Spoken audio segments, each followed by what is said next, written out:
Ai, uau!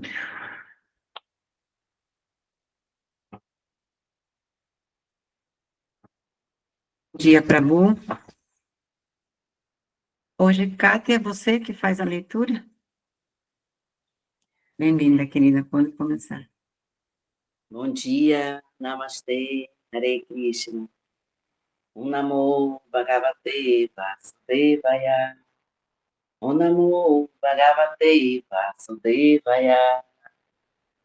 Om Namo Bhagavate Vasudevaya.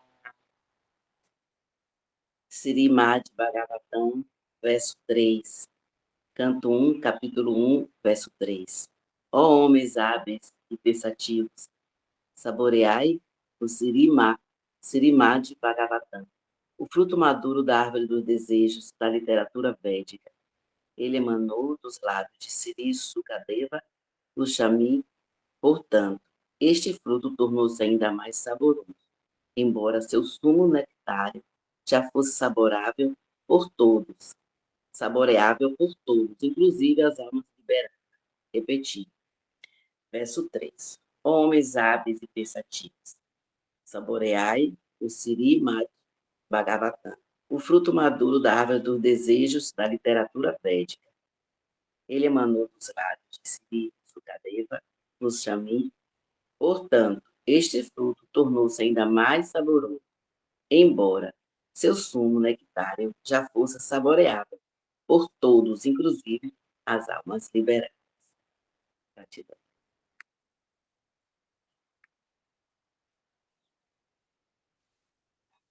Prabhu, vou fazer a leitura em sânscrito. Gama kalpa taror galitam palam, shuka mukha marta dravasamyutam, ivata bhagavatam rasamalayam, muhuraho rashika bhubi babukaha.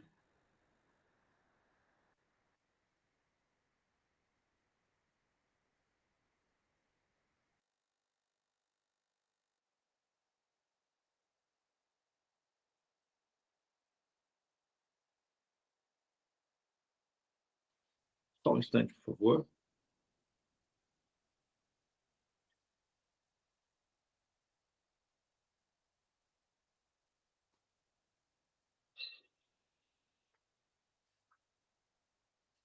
Om Gyana Timirandasya Gyananjana Shalakaya Chakshuram Militandjana Tasmai Shri Gurave.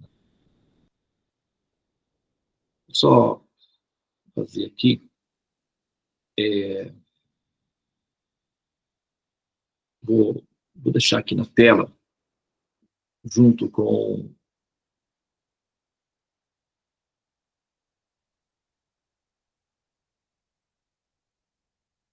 a dissertação, vou deixar também sempre disponibilizado aqui, pelo menos, o verso em tradução, porque além de eles serem muito belos, né, aí fica aí na tela para vocês acompanharem, tá bom? Vamos ver se eu consigo aumentar um pouquinho mais aqui.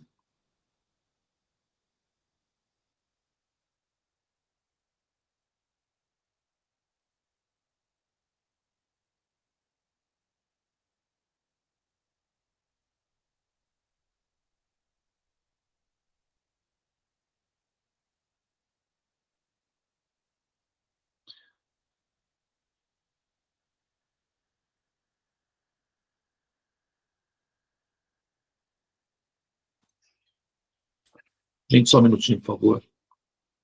Vocês estão me ouvindo aí? Eu estou na tela? Para vocês? Sim. Estou, né? Deixa eu fechar aqui. Tá. Perdão. Não sei o que eu fiz aqui. Bom, vamos fazer o seguinte. Deixa quieto, tá? Vamos para a próxima. O ideal é a gente sempre ter... É porque, para mim, aqui, para fazer essa operação, o ideal é a gente sempre ter o verso na tela. Como a gente faz nos domingos, nos sábados, quando tem o Sri Ishopanishad, que o verso fica disponível na tela para vocês irem acompanhando. Eu estava tentando fazer essa operação aqui, mas eu não consegui, tá? Então eu vou a sequência aqui, e amanhã a gente tenta novamente. Olha, aqui nós estamos no terceiro verso do Srimad Bhagavatam, ok? O fruto maduro da árvore dos desejos da literatura védica. Okay? Aqui foram mencionados algumas pessoas, como, por exemplo, Shukadeva Goswami, ok?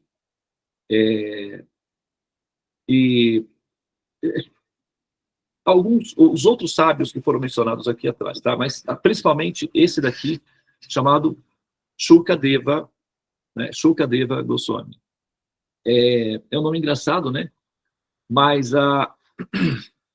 Shuka significa o pássaro semelhante a um papagaio. Não sei se vocês já ouviram falar nesse efeito, pelo menos, assim, a gente costumava, quando eu era criança, né? A gente ia buscar manga na roça, e aquelas mangas que eram bicadas pelo passarinho costumava ser mais docinha. A gente disputava, quando pegava uma manga picada, não sei se isso aconteceu com vocês, mas o pássaro, quando ele bica uma árvore, uma fruta, significa que ela já está madura. Significa que ela já está madura. E esse nome, Shukadeva Goswami, significa um pássaro como um papagaio. Né? E qual a característica do papagaio? Ele repete frases. Ele aprende. E repete frases.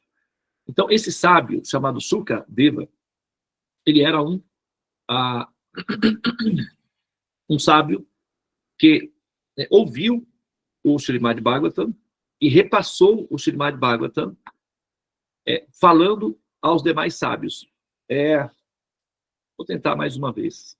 Quem sabe eu consigo dessa vez, porque eu queria mostrar para vocês aqui. Tá?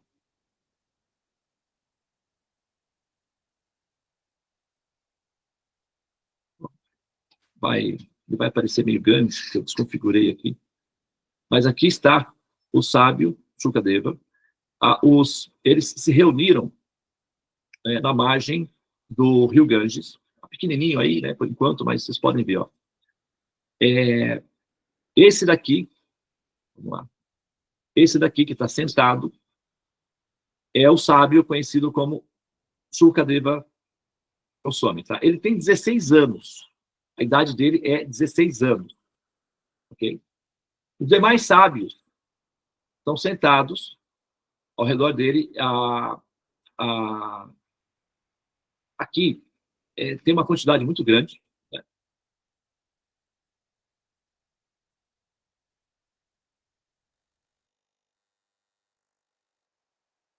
O musical chama-se Narada. E há ainda outro, que é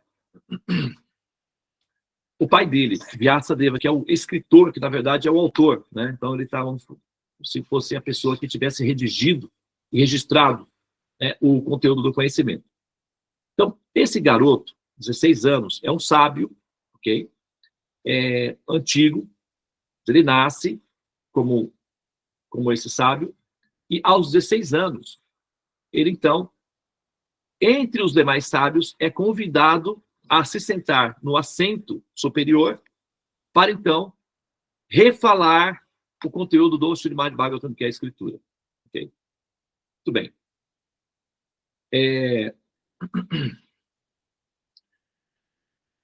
Nesse caso, todos os demais sábios, porque assim, a gente vê, vai ser descrito aqui na frente, que são centenas de milhares, 100 mil, 200 mil pessoas, etc. O que acontece é que eles têm um sistema aí, que é um sistema, vamos explicar para vocês, são todos eles yogis, tá?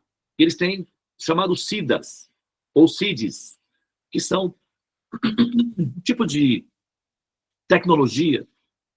É como se eles tivessem fones de ouvido, tá? É como se eles tivessem fones de ouvido. O que eles fazem?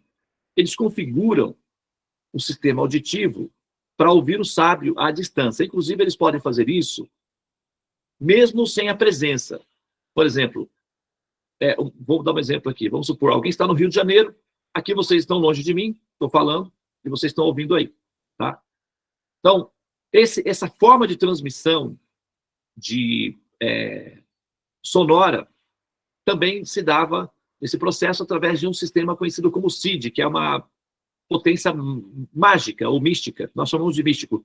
O que nós chamamos de mágico ou místico é o que nós desconhecemos de tecnologia. Se a gente for na Idade Média, levar um computador e fizer uma transmissão online da França para a Áustria, por exemplo, os reis achariam que nós somos deuses. Isso é porque tecnologia à disposição, tá? Os reis daquele período achariam que nós seríamos deuses, porque teríamos poderes mágicos de se comunicar à distância. Isso é magia. Magia significa ausência de tecnologia. Quando a gente conhece a tecnologia, deixa de ser magia e passa a ser conhecimento. Esses yogis, eles têm um tipo de tecnologia que está fora dos nossos, ainda, controles de conhecimento, mas que eles conheciam e eram utilizados. Então, eles conseguiam ouvir à distância. Por exemplo, a Bhagavad Gita. A Bhagavad Gita, o rei Dhritarashtra estava no palácio. A batalha estava acontecendo num lugar à distância, num lugar chamado Kurukshetra, que estava bem longe do palácio. E o sábio Sanjaya estava ouvindo online a conversa entre Arjuna e Krishna, estava repetindo a conversa, e a conversa estava sendo registrada online, automaticamente pelos escribas que estavam sentados na corte, acompanhando e registrando o conhecimento. E é assim que nós temos a Bhagavad Gita hoje. Basicamente, um livro seria o equivalente de psicografia, né? Seria o que a gente chama de psicografia hoje em dia. Mas esse tipo de transmissão de dados e captação de dados é um tipo de perfeição mística chamado SID, que os yogis se utilizavam muito naquele período, tanto para registrar a informação, quanto para ouvir à distância. Tá? Então, essa é uma das detalhes da curiosidade desse evento que está acontecendo nesse momento. Uma outra curiosidade é o fato de um jovem de 16 anos apenas estar transmitindo conhecimentos para sábios de centenas de anos, homens experientes, inclusive alguns deles vindos até de fora da Terra. Por exemplo, aquele que está com um instrumento musical, por exemplo, nas mãos, ele não é um ser humano, ele é um deva. Ele assume a forma humana e ele vem de um planeta de fora, de uma civilização, a civilização védica, na verdade, né? Seria como se fosse da capital, tá? Alguém, um representante, um embaixador da capital, vamos dizer assim, tá? Um cônsul, algo parecido com isso. Seria um embaixador de um planeta celestial e ele vem à Terra para acompanhar esse evento, assim, importante, de futuro, que seria registrado para o benefício dos seres humanos do futuro. Então, o embaixador vem para acompanhar a dinâmica. Esse embaixador, aqui, chamado Narada Muni, Narada, tá? Esse daqui, ó, tá vendo? Vocês estão conseguindo ver a setinha aí? Olá? Eu preciso expandir. Ok, tá. Deu para ver, né? Então, tem pelo menos um embaixador dos planetas celestiais, que são devas, na Assembleia, ouvindo o momento para acompanhar a dinâmica que estava em andamento, que era o registro dessa escritura, tá? Então, para vocês terem uma ideia da relevância e da importância desse evento. Ok? Bom,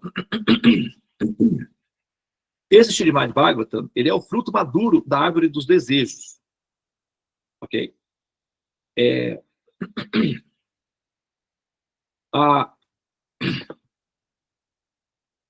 Vou concluir a minha fala aqui.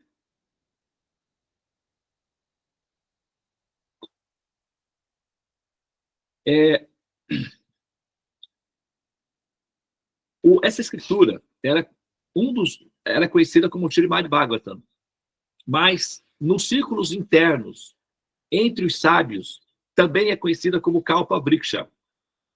Kalpa Vriksha significa árvore dos desejos. Árvore dos desejos, tá? O que significa que qualquer pessoa que se comportar como aqueles sábios, ouvindo atentamente o conhecimento védico e assimilando esse conhecimento védico, terá todos os seus desejos atendidos. Um sábio é aquele que tem bom senso. Um sábio é aquele que tem coerência. Então, nenhum sábio vai ter desejos absurdos apenas para fazer testes infantis com relação aos conhecimentos. Como, por exemplo, certa vez Jesus foi tentado pelo Satanás, pelo diabo, né?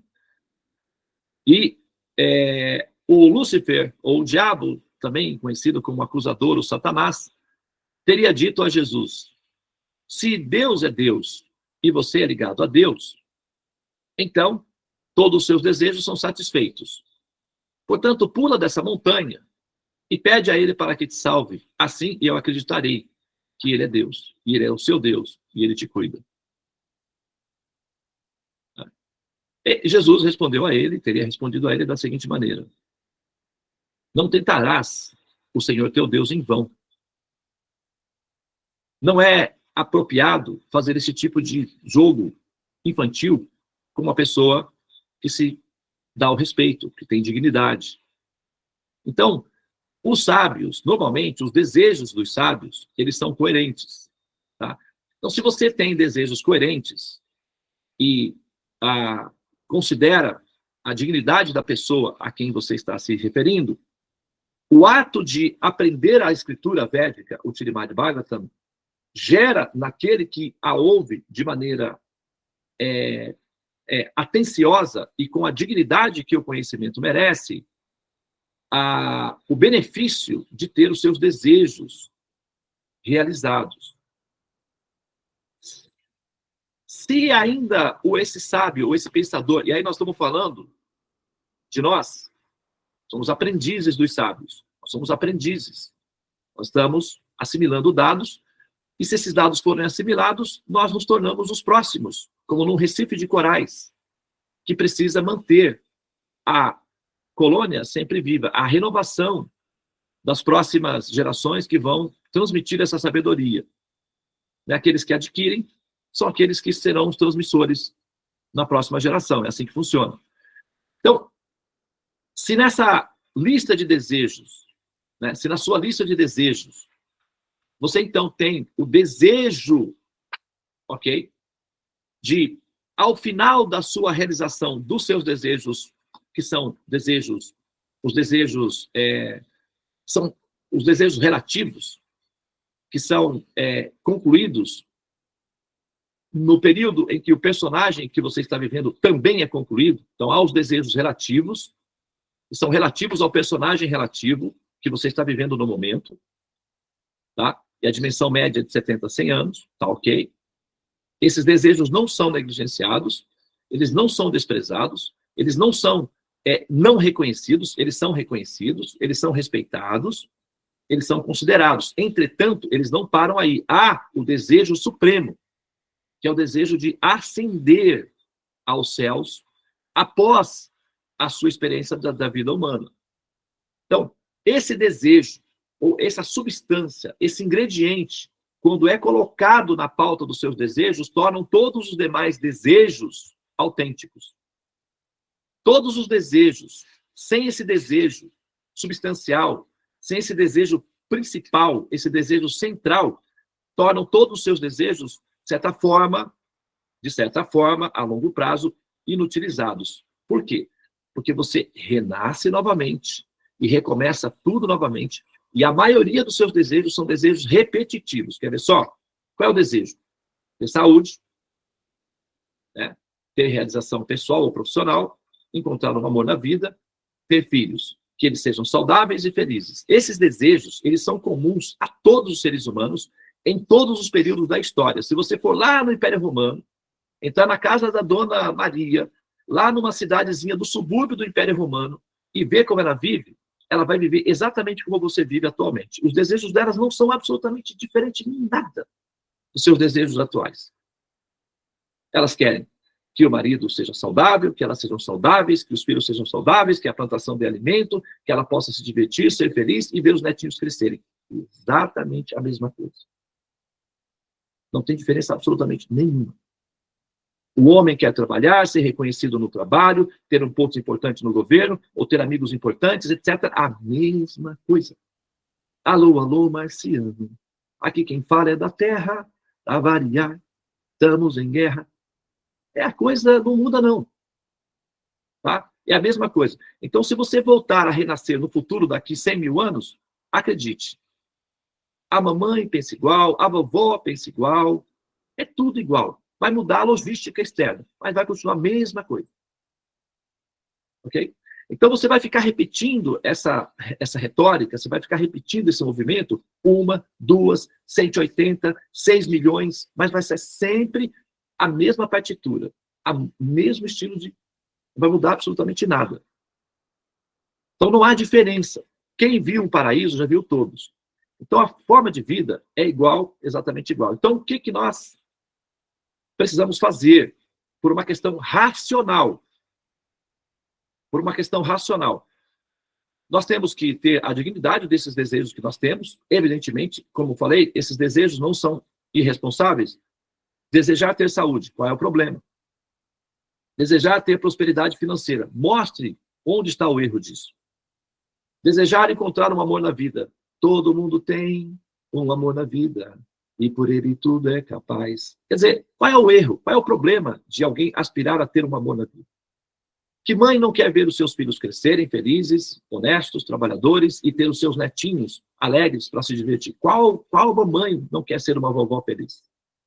Então não tem nada de errado com esses desejos. O erro está parar neles apenas.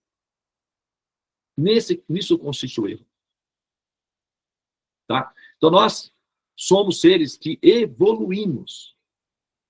E a nossa evolução requer necessariamente, ok, que nós coloquemos na pauta dos nossos desejos o desejo de ascender, de evoluir, de superar a condição das nossas experiências humanas, porque não para aí. Tá? Mais uma vez, para não ser mal entendido ou, enfim, não muito bem compreendido, não está sendo pautado aqui a negação dos desejos. Os desejos são autênticos, eles são necessários e é o que faz a nossa vida ser uma vida. Entretanto, se os desejos pararem apenas nessa fase dos desejos, então, esses desejos, eles são meramente redundantes, repetitivos e simplesmente farão parte do humus, que é o solo da floresta. O solo da floresta precisa de humus, é necessário para ter uma floresta. Porém, também há a opção de ser um fruto da árvore. O fruto que fica no céu, que fica no alto. Ser humus não é a única posição possível. Então, a gente tem que colocar isso na pauta aí, tá, pessoal? Faz parte. Evoluir dá trabalho, mas vale a pena. Tá bem? Muito bem. Obrigado pela atenção. Namastê. Hare Krishna, Krishna Krishna, Hare Hare. Hare Rama, Rama Rama, Hare Hare. Ó energia suprema, amor divino, desperta-me, eleva-me, envolve-me, protege-me. Hare Om, Shanti, Namastê, Om. Hare